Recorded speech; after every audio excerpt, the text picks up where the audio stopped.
अगली खबर रायपुर से है, जहां डायल 112 ड्राइवर भर्ती के नाम पर फर्जीवाड़ा सामने आया है। जालसाजों ने भर्ती का फर्जी पोस्टर जारी किया। डायल 112 वाहनों के लिए निकाली गई फर्जी भर्ती, 13 जिलों के नाम पर फैसला लिया गया है और साथ ही फर्जी भर्तीवाड़ा ड्राइवर भर्ती के नाम पर यह ठगी का खेल खेला गया है। जीवीके कंपनी संचालित कर रही है डायल 112 सेवा।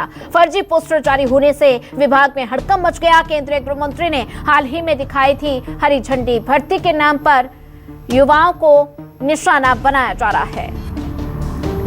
ड्राइवर भर्ती के नाम पर यह ठगी हुई है। 112 भर्ती के नाम पर फर्जीवाड़ा और साथ ही पूरा मामला रायपुर से सामने आया है। जालसाजों ने भर्ती का फर्जी पोस्टर निकाला और ड्राइवर भर्ती के नाम पर ठगी का ये खेल सामने आया है। जीवीके कंपनी संचालित कर रही है डायल 112 सेवा।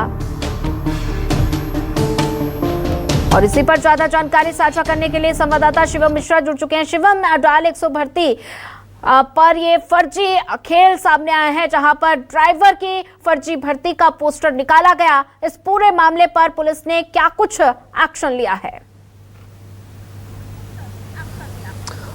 बिल्कुल, छत्तीसगढ़ में डायल 112 इमरजेंसी सर्विसेज की नई गाड़ियों में ड्राइवर भर्ती प्रक्रिया को लेकर के एक बड़ा फर्जीवाड़ा सामने आया है। जिस तरीके से देखने को मिल रहा है कि सोशल मीडिया पर एक पोस्टर पिछले कुछ घंटों से लगातार तेजी से वायरल हो रहा है, जिसमें नई वाहनों में जो है ड्राइवर की भर्ती के लिए तमाम जो है वहां पर रिक्वायरमेंट्स रखी गई है। ये बताया जा रहा है कि छत्तीसगढ़ के 13 अलग अलग जिलों में डायल 112 की नई वाहनों के लिए जो है ड्राइवरों की आवश्यकता है, जिसे 8 घंटे 9 घंटे की शिफ्ट की नौकरी दी जाएगी और उसके एवज में 13 से 15,000 रुपए तक की तनख्वाह जो है दी जाएगी। उसमें एक नंबर भी दिया गया है जो पूरी तरीके से फर्जी बताया जा रहा है। इस पूरे पोस्टर की जानकारी डायल 112 के डिपार्टमेंट के किसी भी जिम्मेदार वरिष्ठ अफसरों को नहीं है। इसके साथ ही मैं आपको बता दूं, जो वेंडर कंपनी है जो डायल 112 इमरजेंसी सर्विसेज की गाड़ियों का रखरखाव करती है, जो भर्ती प्रक्रिया करती है, जो तमाम चीजों की जिम्मेदारी उठाती है, जीवीके कंपनी, इस वेंडर कंपनी के भी तमाम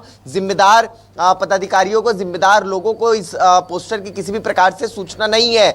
जिसके बाद पुलिस ने ये पूरी तरीके से आशंका जताई है कि ये पोस्टर पूरी तरीके से एआई जनरेटेड पोस्टर बनाया गया है और एक बड़ी साइबर ठगी की वारदात को अंजाम देने की कोशिश यहां पर की गई है। क्योंकि देखिए, इमरजेंसी सर्विसेज से जुड़ा ये पूरा मामला है और डायल 112 की गाड़ियों को बीते दिनों ही केंद्रीय गृह मंत्री अमित शाह ने करीबन 400 से अधिक वाहनों को हरी झंडी दिखाई थी, जो प्रदेश भर के अलग अलग जिलों में अपनी इमरजेंसी सेवाएं देती हुई नजर आ रही है। और इसी नई वाहनों में ड्राइवर की भर्ती के लिए एक बड़ा साइबर ठगी का नेटवर्क तैयार किया गया था। एक बड़ी प्लानिंग की गई थी, लेकिन ये प्लानिंग जो है समय रहते पुलिस के जानकारी में आ गई। पुलिस को जब इस बात की आशंका लगी तो तत्काल प्रभाव से इसकी सूचना डायल 112 के डिपार्टमेंट के अफसरों को भी दी गई है। इसकी सूचना संबंधित वेंडर कंपनी जीवीके कंपनी को भी दी गई है और इसके साथ ही सेंट्रल जोन कमिश्नरेट के अधिकारी भी जो है इस पूरे मामले को संज्ञान में लेकर के जांच कर रहे हैं। न सिर्फ जांच कर रहे हैं, बल्कि इस पूरे मामले की शिकायत साइबर सेल से भी की जाएगी और पता लगाया जाएगा